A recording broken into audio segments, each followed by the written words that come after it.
Well, great. Let's go ahead and get started. First, I want to go ahead and thank everybody for joining us, who are joining us both live, as well as those who are going to be watching this in the not too distant future. Happy National Entrepreneurship Week. And they're super excited to be kicking off the event this week for 2021.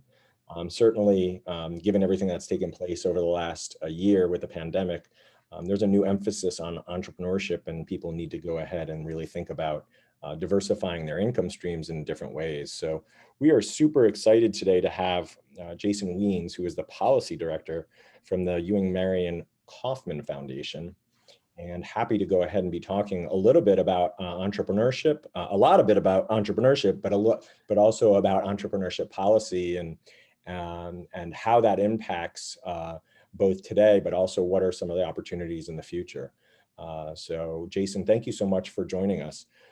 I do want to say that, yeah, thank you so much. We're so happy to have you. And just to put things into context, one of the things that we're most excited about is that this year we've added over 15 federal government agencies who are going to be presenting on various things, various topics, including the SBA, Department of Commerce, NASA, you name it, NIH. So many different agencies going to be joining us, particularly on Wednesday.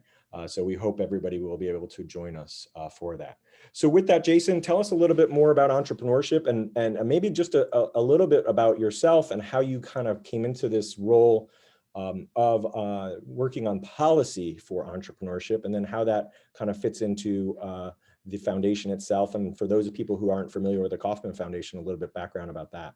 Yeah, happy to do that, and happy National Entrepreneurship Week, Joe, and everyone else. It's exciting to be here this morning to help kick things off for a very important week to celebrate people who are so critical to our communities and to our country. I have so much respect for entrepreneurs, their imagination, the risk-taking, just what they do. I'm not sure I would ever be brave enough myself to be an entrepreneur, but I have great respect for those who choose that path. I came to this issue in a way that was a bit unexpected for me. Hadn't been something that I had particularly had an interest in when I was younger. But after college, I had the opportunity to serve my state working for a member of Congress in both the House and the Senate in Washington, D.C. I did that for nearly 10 years. And among the many other issues that I worked on in his office, one of those was small business and entrepreneurship. And as I got to learn more about this, I thought, this is just so critical to so many of the issues really that are confronting our nation. At the time, it was during the Great Recession. And I learned from the Kauffman Foundation this statistic that I had never heard before, which is nearly all net new jobs come from young businesses, primarily those that are less than 5 years old. And this was like just a mind-blowing revelation for me. And it was like, if that is true, so much of what we need to be doing should flow from that. How do we reduce barriers, create more equitable access for all people who have these ideas so that they can turn their ideas into businesses and to employ people, to revitalize our communities, et cetera, all of these good things and benefits that flow from entrepreneurship. And so I've really loved having the opportunity to try and work on behalf of entrepreneurs and people who desire to be an entrepreneur, so that path, which is already very difficult and challenging, how can we make it a little bit easier? I'm excited to have that opportunity and to work at a place, the Kauffman Foundation, where that's really our focus. And I have a few slides I thought maybe would be helpful for folks if they're not familiar with the Kauffman Foundation, to introduce them just very briefly to that and to our founder. So bear with me a second, Joe. I'm gonna, while you're doing that, these up. Yeah, please. While you're doing that, let me just say that, for me, entrepreneurship is about a lot of things. It's about financial independence. It's about having ownership and the ability to decide how you spend your time.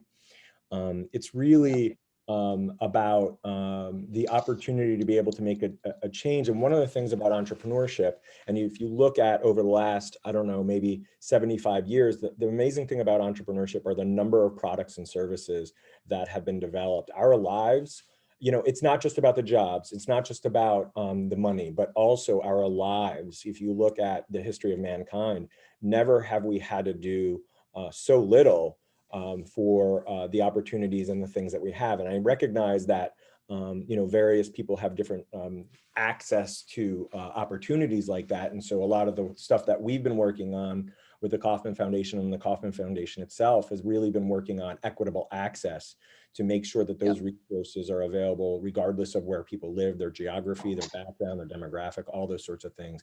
And that's really an important thing to democratize so that people have the opportunity to be able to utilize their creativity. One of the things that we say is that innovation and ingenuity and creativity doesn't discriminate regardless of location. And so the opportunity for people to be able, there's never been an easier time to go ahead and start a business.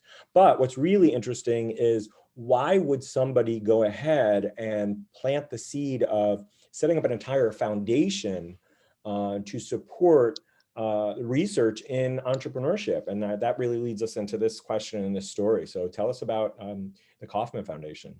Yeah, well, the story begins with Ewing Kauffman. He was the founder of the Kauffman Foundation.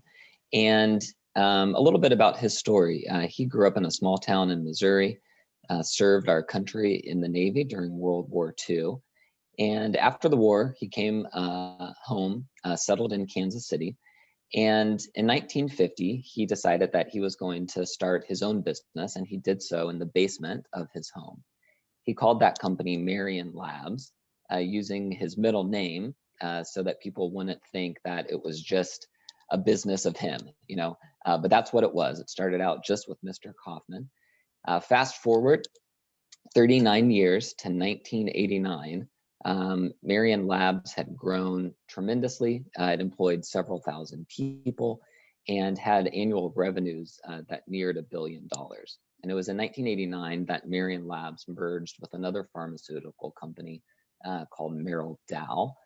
And it was around this time that Mr. Kauffman continued to be this, really like a trailblazer, especially in the space of philanthropy, and started a foundation, as you said, Joe, that focuses on two things: entrepreneurship, which was different at the time. Not many foundations, had been established to focus on that, despite entrepreneurship being a source of wealth for many of the other philanthropists who had made money in business over the years.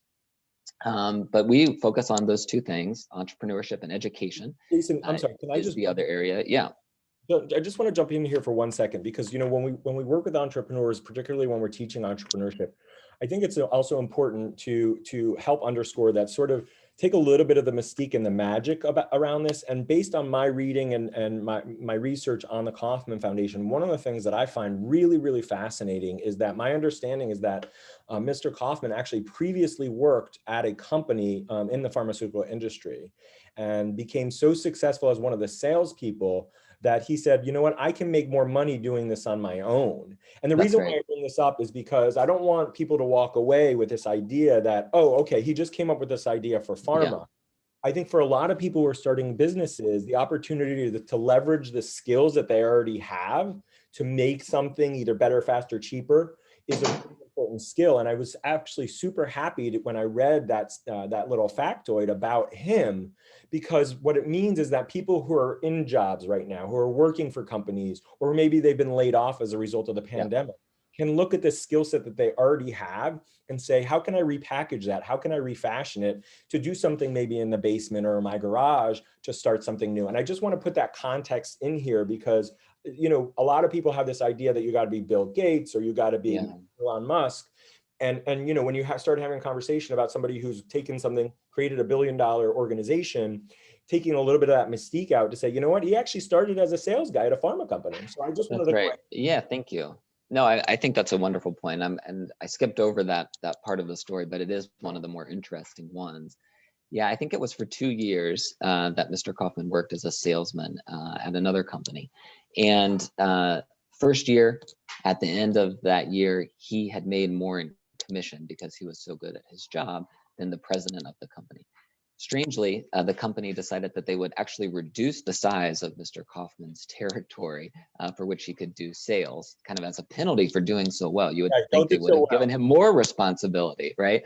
And then the second year, even despite having a smaller territory, he did even better for himself. Wow. And so he decided that, yeah, as you said, look, if my employer is not going to recognize the value that I'm bringing to the business, I can go and do my own thing. And so he took that knowledge and I think some innate probably abilities that he did have as a salesman, but also the knowledge that comes from working in an industry, as you said, and turned that into his own business. The other thing that you say, I've always found very interesting, and it I think really underscores this point about the value of experience and how entrepreneurs use that experience from what they've been able to do to turn that, to pivot that into their own enterprise, is that we find from the data, the average age of an entrepreneur is not someone in their 20s, creating something in their dorm room at college.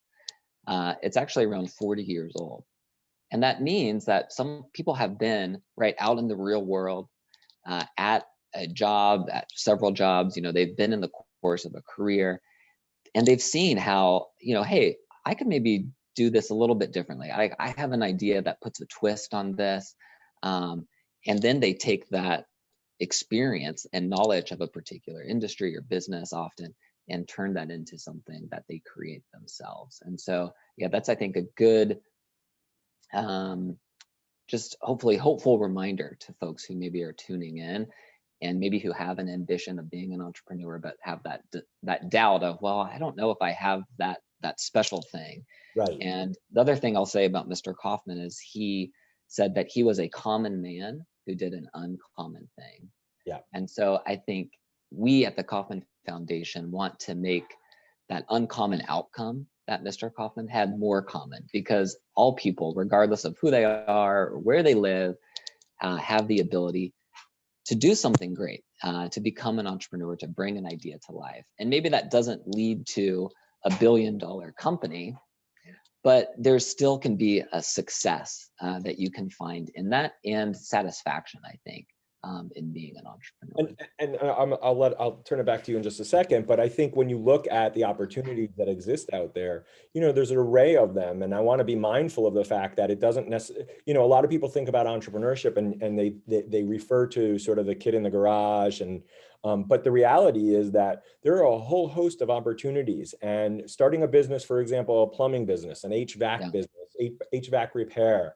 A lot of business opportunities that exist out there are not necessarily digital ones, and they can create a wonderful wellspring of financial stability and opportunity. And so, I think regardless of the type of person, because when we talk in the context and a lot of the conversation about entrepreneurship is sometimes inaccessible for people who actually would like to start their own business. And so I think that one of the great things I know that the Kauffman Foundation has been working on is reducing those barriers. And part of those barriers are just making people understand that entrepreneurs run the gamut, from the person who's running the local shop, grocery shop, to the person who's able to fix cars. And we have to be mindful of those, because those people also give back to their communities in ways that are unexpected. So exactly. Yeah, I think we, I guess I'd say like an entrepreneur community, sometimes do a disservice to folks when we only celebrate or talk about the big names in entrepreneurship, because it does unintentionally, I think, lead to this idea that, well, that's for someone else, but that's not me. That's for people who live in this kind of community or look this way, right? But that's not the case, and I'm glad that you've made that point, Joe. We share that at the Kauffman Foundation, that anyone who has an idea, that's what we talk about often. We use this phrase: if you got an idea and you want to turn that into a business, you should have the opportunity to do so. Absolutely. So anyway, I just wanted to interject that, because I want to make sure that we're mindful of the realities of the situation, and especially because I've worked across Appalachia and in so many communities, not just in the United States, but all across the world. And not everybody has access to the same types of opportunities, but everybody lives in a community and knowing other people and looking at those resources and the things that they already have, how can they start, as opposed to this idea that they have to go ahead and do something else big and magical. Yes. Mr. Kauffman started with the skill set that he had, which was with the pharma industry, and it turned into a wonderful opportunity for him. So anyway, back That's to you. right. Yeah.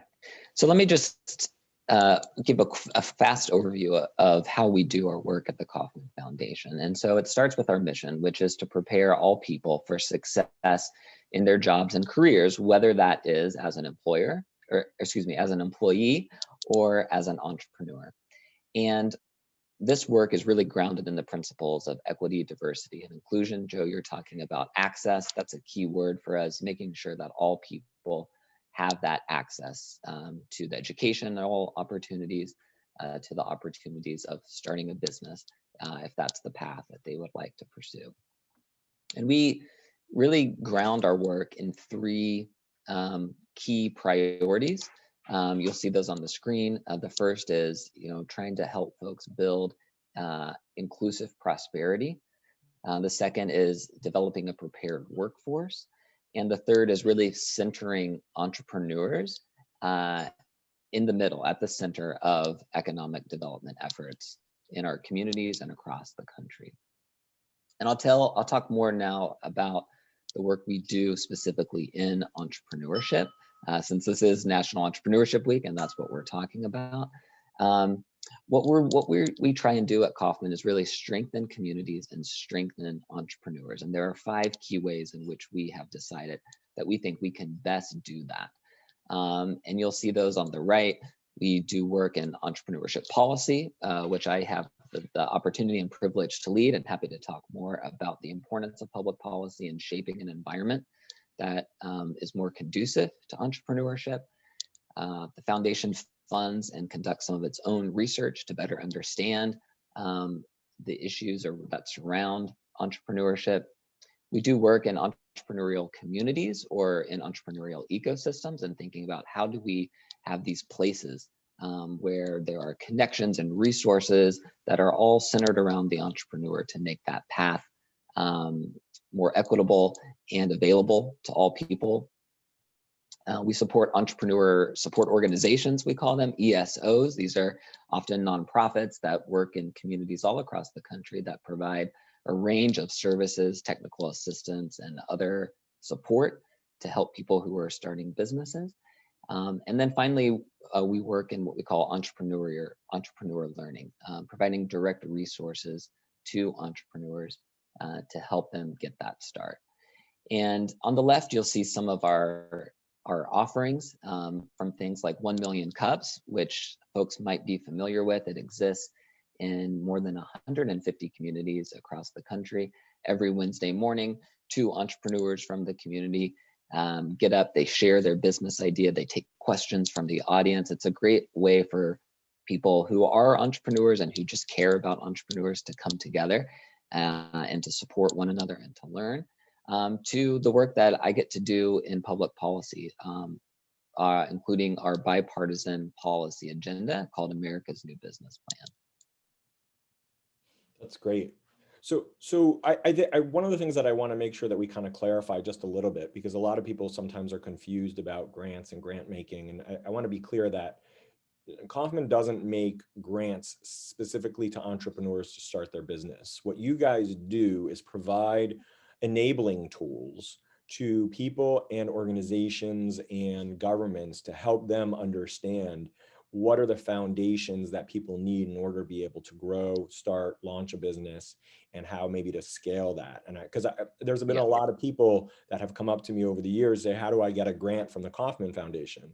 And I said, well, it doesn't, to start my business. Or how do I get a grant from the USDA or some of the other places? Now, depending on the organization, it may differ, but particularly with the Kauffman Foundation, you guys do, and I want to make this clear because some people watching this sometimes might have this impression that, oh, they help entrepreneurs, but it's really about enabling them with skills and the tools in order to be able to be successful. Is that right? That's right. Yeah, I mean, as a private foundation, the money that Mr. Kauffman endowed us with, we use now to support other initiatives, primarily those that are nonprofit, that then serve and assist entrepreneurs in a variety of ways. Some of the things that we also will operate or run programs ourselves. So like 1 Million Cups, I mentioned, that is a program that we have staff in Kansas City who help run that program, along with a network of other folks around the country who play an important role in 1 Million Cups. But we do not fund people to start their businesses. We try and help entrepreneurs through these intermediaries that are doing work on the ground in communities to help those folks that are their neighbors that they live with and next door to. Sure, and that makes a lot of sense. I think having been to your website and been to the foundation, for entrepreneurs who are watching today, going to your website and finding toolkits and resources, as well as pointers to other people and organizations within their own community. You mentioned Eship and the Eship Summit, where people get together from across the country to be able to share ideas. So if you are an entrepreneur watching this, don't get dismayed. Go to the Kauffman website and look at the website for connections that you can make. Speaking of connections, let's talk a little bit about the advocacy piece, because this is a piece that I think a lot of people are maybe confused about. Like, why do entrepreneurs need like advocacy? Why is that even something, a conversation? Why is that something that public policy folks and government officials should even think about as part of their work? Yeah. Well, let me maybe answer that question by going back to something I said at the beginning when you asked me, Joe, about how I got into this work in entrepreneurship. And I mentioned learning about the statistic about nearly all net new jobs come from businesses that are less than 5 years old. When I heard that, I had worked on Capitol Hill, I think for about 7 years, and I never heard that before. We would have people come into the office where I worked to talk about issues that mattered to them every day, all day. So I would tell people the schedule was essentially from 9 o'clock in the morning until 5 o'clock in the evening. Every 15 minutes of the day, that's how we broke up the time for meetings. There was a new person or group coming to talk to us. I never heard about entrepreneurship. I didn't know the statistic about the importance of entrepreneurship. And so policymakers, in my experience, they often are responsive to the needs and concerns that are brought to them. And we know that established, often, very big businesses, they have the resources to hire lobbyists and attorneys and people to go up and make their needs known to policymakers in Washington, D.C., in state capitals, at City Hall. And entrepreneurs, I think rightly in many ways, they tend to be focused head down on building their business. It's a very challenging thing that they're trying to do. And so they often may not have the time or feel like they have the time or the knowledge to know about how they should talk to policymakers, the elected officials who represent them, their local government, about their needs and challenges. But government sets the conditions for which we all operate and live and work. And government can make the process of entrepreneurship harder than it needs to be, unintentionally perhaps, but it can still have that effect. They also have the ability to make it easier, to reduce barriers to entrepreneurship, to increase access to opportunity, to provide entrepreneurs with more resources to knowledge, to build a more robust safety net so that taking the risk of becoming an entrepreneur is something that more people feel like is available to them, to expanding sources of funding. We know how critical capital is if you're trying to start a business. There's a role that government can play there in making sure we have equitable access to capital for all entrepreneurs, no matter who they are or where they live. And so the advocacy piece really matters because government officials, policymakers need to hear about what it's like today in America to start a business or to try to start a business. What are the barriers that entrepreneurs are coming up against? And then with that knowledge, policymakers are able to more effectively tackle those challenges and create that environment that we all, I think, believe should be the case, where this uncommon experience that Mr. Kauffman had is not so uncommon, that we can make it more common for people to do that. And so at the Kauffman Foundation, we've really put an emphasis on trying to support advocacy efforts where people who work with entrepreneurs and those who care about entrepreneurship, as well as the business owners themselves, have the knowledge and the tools and the resources to be able to bring their voice to policymakers and talk to them about the importance of entrepreneurship. Yeah. And the last thing I'll say maybe is that I think when we see more of that happen, and when it's coupled with some of the other work we do at Kauffman, in particular our research, and you take, here are the facts, right? Here's the data behind it. These are the trends that really illustrate and make the solid case, the economic case sometimes perhaps, and then you pair that with the story of the entrepreneur, the struggling business owner. That can create a really compelling a narrative and impetus for action in government to begin to solve and tackle some of these challenges.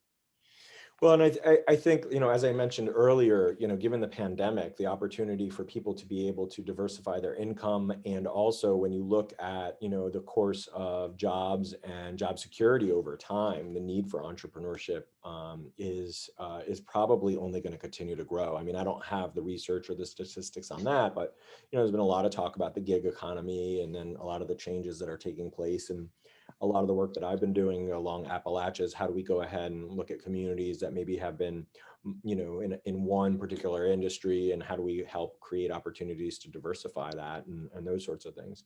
And I think it's also important for anybody who may be watching that the conversation, and particularly I also teach a lot, the younger generation. And one of the things that I want to also underscore is that when we talk about entrepreneurship, it's not just for financial gain. People who get involved in entrepreneurship, maybe they're going after, maybe that's one aspect, but there's also a whole cohort, and I find this more so even in the younger generation, who have this idea of social entrepreneurship, and how can they establish an enterprise that is really, in part of its mission, is giving back, right? Giving back to the community. And in some respects, the advocacy piece is about this, right? How do you give back as an entrepreneur who's been successful? To be able to advocate for other entrepreneurs to come up with great ideas or those sorts of things. And so when I talk about entrepreneurship, I talk about it in the context of creation and creating new things. So to the extent that artists are entrepreneurs by creating, right? The question comes down into one of sustainability. How can somebody who's creating a nonprofit or something else start a nonprofit or social enterprise that maintains a level of sustainability? And that's really in part what I think we're talking about when we're talking about entrepreneurs, is the ability to create an enterprise that is self-sustaining, and that provides a level of income to a person who maybe has started that. And in many respects, that kind of ties us into the Start Us Up Coalition and that advocacy piece. So help folks who are listening today understand a little bit more about that coalition. What is it, and how can they participate if they're interested in that? Yeah, thank you for the question, Joe. And I want to also take the opportunity, Joe, you mentioned, to people and encourage them to go to the Kauffman Foundation website. Thanks for helping me do my job today. I want to underscore that. If you're an entrepreneur, you're interested in entrepreneurship, go to our website. You can sign up for our newsletter. There's great content there that I think you'll find of value.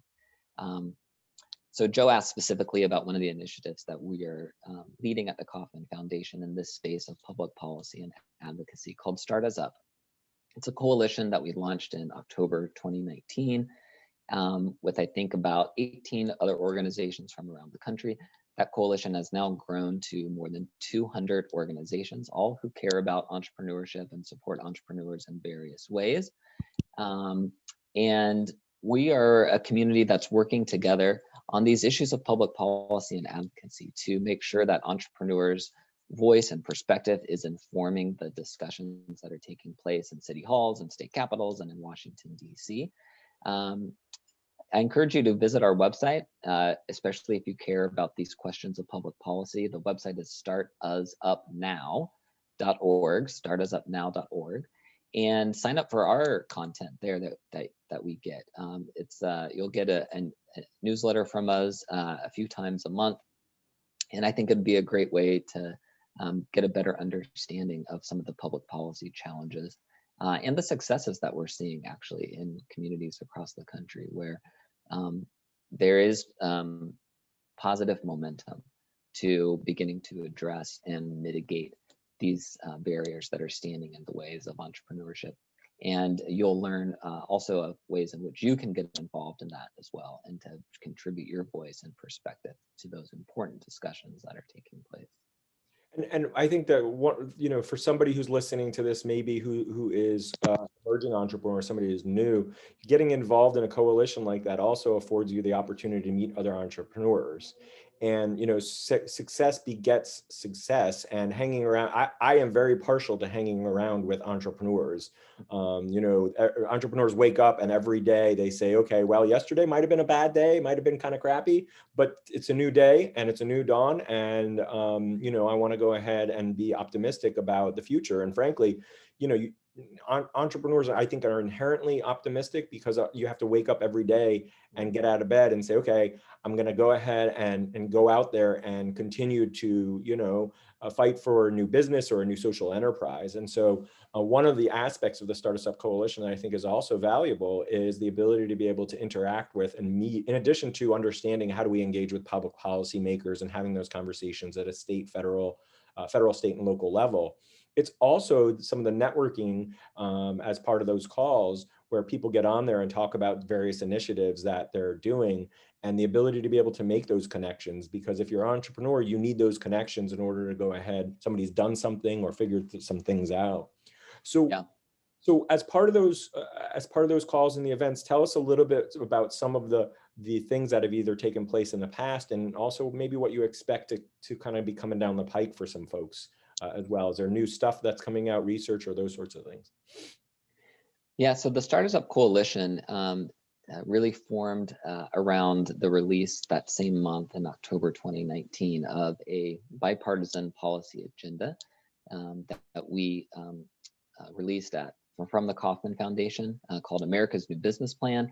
America's New Business Plan was informed by entrepreneurs from around the country, people who work closely with entrepreneurs, as well as leading advocates and successful entrepreneurs, well-known folks like Steve Case, and the research and literature on entrepreneurship. All of this came together to shape this policy platform that focuses on 4 key needs all entrepreneurs have. Opportunity, which is around how do we reduce red tape and level the playing field.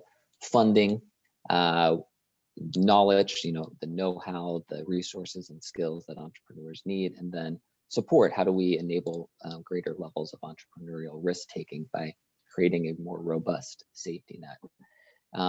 In the coming weeks, we will be releasing an update to America's New Business Plan. And so that's something, Joe, that we're really working towards at the foundation and through the Start Us Up Coalition, is to get ready for that release. And then, with new governments after the election in November, new leaders at all levels of government, taking this information to them and continuing to press the case about why entrepreneurship is important and about what government can do, no matter what level, to better support the entrepreneurs that are in their community, their state, or in our country.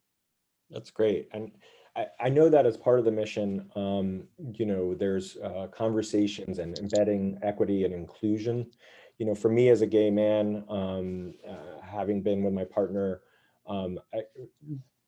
in high school, it's not something that I imagined, but I also felt like the corporate environment wasn't necessarily the right place for me. Certainly things have changed a lot in the last 30 years, but when I first came out of college. And so this idea of crafting my own career pathway so that I could bring my whole self to work and the things that I do and be authentic in everything that I do was really important to me. And at that time there was no internet, and I know I'm dating myself. There was no internet, and we had to go ahead and light a fire in the cave and as a caveman. But talk a little bit about the importance of equity as a part of the Start Us Up Coalition and a part of work that Kauffman does, because this is not something that's new for you guys. It seems like other folks are sort of catching up with it, to a lot of the work that you guys have been doing. So maybe just touch on that for a little bit. Yeah, I'm glad you brought that up. I mean, these issues of equitable access are really key, I'd say foundational to the work that we're doing within the Starters Up Coalition and as part of our public policy efforts. And that, of course, stems from the central importance that we hold on those issues at the Kauffman Foundation. I think one of the things, I guess, that just underscores this for me is just looking out at the experiences that our fellow citizens have. We know that access to entrepreneurship is not equal today still in the United States. We know, for example, that Black Americans start with much less wealth.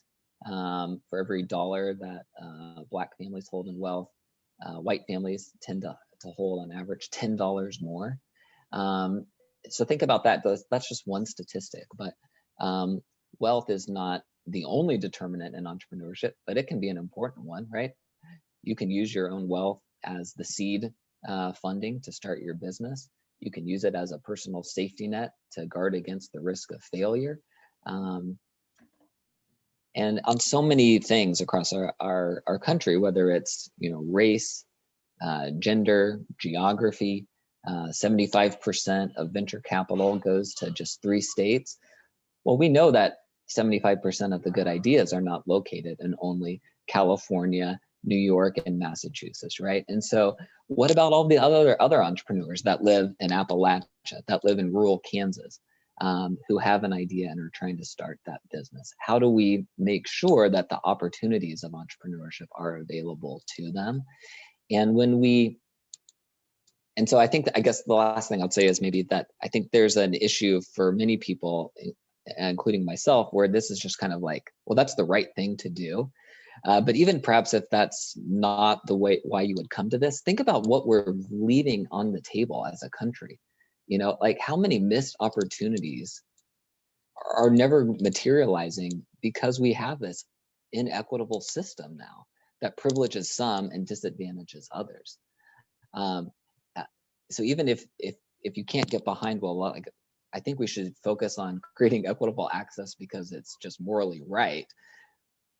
From an economic kind of standpoint and like wealth creation and what kind of country do we want to live in?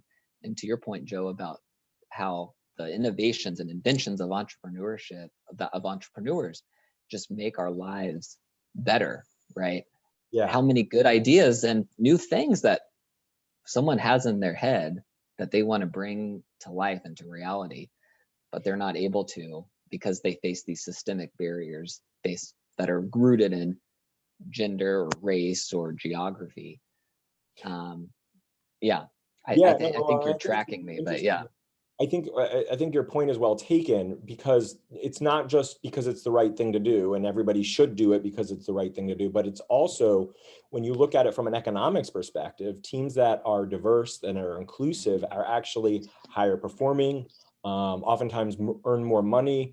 Certainly, if you look at companies that have an array, large companies that do a lot of research on these sorts of things, the importance of making sure, but it's also about making sure there's representation, right? Mm-hmm. You look at, I went to the African American Museum in Washington, D.C., and I was blown away. There's this small little section on entrepreneurship, and there's a whole book that's in there. It's a historical relic, which is a book on entrepreneurship within the African American community. And there's talk about the first African American bank and Madam C.J. Walker, who was the first African American female millionaire. And all of these stories were just like amazing stories that have not been part of the global discourse about entrepreneurship, And so I think part of this is also representation. And the more that we can go ahead and provide examples of regular entrepreneurs who have become successful, who represent the beautiful fabric and the thread of our country, I think the greater the opportunity it is for humankind and mankind to create things that are going to make the human condition a little bit less challenging. And the more we can do that, the less we'll encounter issues like the pandemic that we saw. So opening up that tent to include as many people as possible from all walks of life. I feel fortunate because I've looked at so many businesses, and I've had the opportunity to work with hundreds of businesses over the years. And I no longer tell people whether a business idea is good or bad. I tell them, you know what, take a look at the market, because I don't know every market, and people come to the table with a variety of different things. So Right. the work that you're doing, the work that Kauffman is doing, and anybody who's out there advocating for entrepreneurship, it's not an easy, job. It's not an easy thing to do, but we're so thankful for that.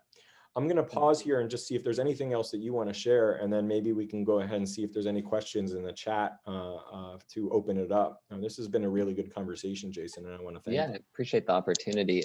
I think it brings us maybe a little bit back full circle to the point earlier in our conversation about the disservice that we do when we only talk about those very successful, well-known entrepreneurs. Same thing with representation. Right? We know, again, from the research, that exposure to entrepreneurship makes it more likely that someone will become an entrepreneur themselves. And so when you see people in your community who look like you, who talk like you, right, become an entrepreneur and find success, it shows you something now that, okay, maybe this is something that I can do myself. And so that piece is important and certainly should not be overlooked. Yeah. Or the guy you went to high school with who was the class clown, and the one that everyone made fun of and said, wow, if that guy can do it, like that guy's not smarter than me, right? So let's go ahead and let's get real about this, right? That guy's not nearly as smart as, why is he like doing that well? Like, at the end of the day, it's not even necessarily looking up. It's like, wow, that guy did really well for himself. What's wrong with me? And going out and, saying, you know what, I'm going to go ahead and finally do it. And that's part of the reason Entrepreneurship Week, we relaunched Entrepreneurship Week to really go ahead and hone in on the fact that anybody can do it anywhere in the country, and look at what they have in terms of resources. And a lot of what the Start Us Up Coalition is trying to do is make democratize entrepreneurship. And National Entrepreneurship Week, what we're celebrating this week, is a great way to do that. Communities all across the United States are sharing and have free programs. So I know that not everybody has access to the internet. Certainly, having experienced and working in rural communities, I know there's some challenges there. But certainly it's never been an easier time to become an entrepreneur, and never have there been as many resources. I know that we have a question from Jean Colson. So let's go ahead and let's go over there. There's a couple of questions actually. So the first one comes from, and I think Tina might have some questions as well. Oh yeah, okay. So the first one comes from Cecilia Wessinger, and she's asking, what can we do as individuals to support entrepreneurship? I think that's a really good question. So outside of some of the more formal events that take place with the Start Us Up Coalition, what are some things that individuals can do to really be advocates in their community? Yeah. Hey, Cecilia, glad that you could join us today. Thanks for the question. I think there are so many things that people as individuals can do to support entrepreneurs, from things that seem perhaps more simple and around just, well, where do you frequent? Where do you spend your money? That's something I know our family's been trying to do more of during the pandemic, is to support those locally owned small businesses in our community to help entrepreneurs. You can attend a 1 Million Cups and hear pitches of entrepreneurs who have ideas, and offer feedback. Maybe you have a particular skill or a connection to someone else in the community that could be of assistance to the entrepreneur. Just opening up those connections and lines of communication are really important. And from a policy standpoint, I think, talking to entrepreneurs, seeing what are their challenges, and then being a voice, an ally to them, and saying, yeah, these things matter. It matters that entrepreneurs not get tangled up in red tape and aren't able to pursue their business idea. It matters that we have more equitable access to funding opportunities and capital. And then to make that known to government, the more, again, policymakers hear those things, the more apt they are, the more likely they are then to act, which is what we need to happen. And it runs the gamut from federal, state, Yeah. and local. You know, I think a lot of entrepreneurs can find other entrepreneurs in their community and come together to say, hey, what are some of the things that we want to go ahead and advocate for? Certainly a lot of the work that, you know, we've done with regards to rural communities, Rural Rise, and bringing together is that's part and parcel of that. So Gene Colson asked a question. I know that part of the mission of the Kauffman Foundation is around education just in general. And a lot of that, I think, is in Kansas City, if I remember correctly. But this idea of youth entrepreneurship and kind of the convening of youth entrepreneurship and learning, because one of the things I say is that entrepreneurship is inherently an educational endeavor. You spend every day learning something new, whether it's about your clients, your customers, vendors. All of a sudden a pandemic and your whole business has to pivot. That is all about learning, right? Yeah. But one of the things that I think that the conversations oftentimes get away from is how do we encourage from a policy perspective? And I think Gene's question is really good. How do we encourage and foster youth entrepreneurship, you know, to create grit and perseverance and the willingness to go ahead and roll up your sleeves and take on more risk? Any thoughts on that, Jason? Yeah, I do have some thoughts, and thank you for the question, Gene. In the coming weeks, I encourage you to take a look at the updates we will release to the America's New Business Plan, because in our knowledge pillar, we're diving deeper into this very issue. I'll try and answer the question by sharing a little bit about what we do at the Kauffman Foundation and our education work. So our education team has really been, I think, you know, pioneering a new area in what we call real world learning.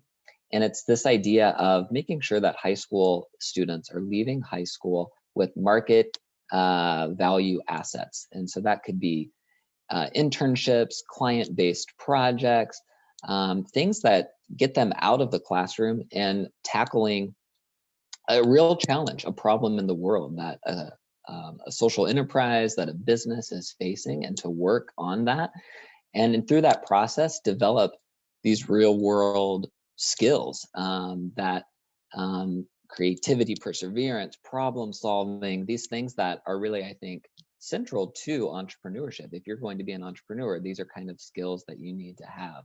And so we believe that in the future, I think, just as we've seen with the rise of the gig economy, that the paths will be muddier, and people will be more likely moving in between kind of entrepreneurial pursuits and being in a more like traditional employee-employer relationship. And so I think it's going to be more important that young people are nimble and have those skills that enable them to move back and forth between those things. And that's a way I think that we can foster and support more entrepreneurship. Joe, you're on mute right now.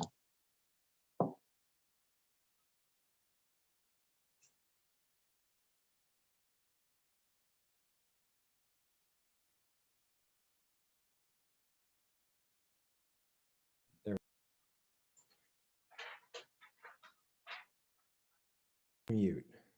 Can you hear me? I can hear you, yeah. Okay, great. Sorry about that. So you know, that reskilling is really, really critically important, and how we do that and train people for that as a skill is probably paramount to be able to help people understand that whatever their career pathway is likely to change over the time. And I think in a lot of the career workforce development types of things, infusing entrepreneurial learning. In fact, we just did a video with the Department of Labor to really help and sort of press upon this point that one of the skill sets is this ability to be able to go back to school and to relearn something new, and that it should be a part and parcel of the education system, so that once you get out of school, you don't stop learning. I remember I taught myself computers in the days before there was a YouTube and from books. So I learned from computers for dummies and database for dummies and those sorts of things. But my undergraduate degree was in economics and my master's was in public administration. So that was a whole new skill set that I had to learn, and I took it upon myself. One of the things that I think that when we talk about this next generation of entrepreneurs, and how we can go ahead and do this in school is teaching that education piece is so important to restructuring, so that if you want to move into something, people say, oh, well, I've done this all of my life, I can't do something else. And that's Yeah. absolutely not true. And that reskilling piece is just critically important. So I don't know if we have any other additional, are there any other additional questions?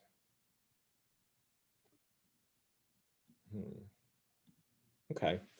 Well, Jason, I want to thank you so much for joining us today and the opportunity to be able to chat with you about this. I know that the advocacy piece here is just near and dear to my heart for sure, and how we can go ahead and create government policies that are open and receptive to entrepreneurs. And certainly the last year with the pandemic has underscored the need to be able to get access to capital to as many people as possible. The Start Us Up Coalition and the Kauffman Foundation and the work that you're doing and the other folks, we're so appreciative of all of the hard work. And we know that particularly as a result of last year, there's been significant changes, and a lot of it has fallen on your plate. And so we appreciate all the hard work for you and all the rest of the folks have done.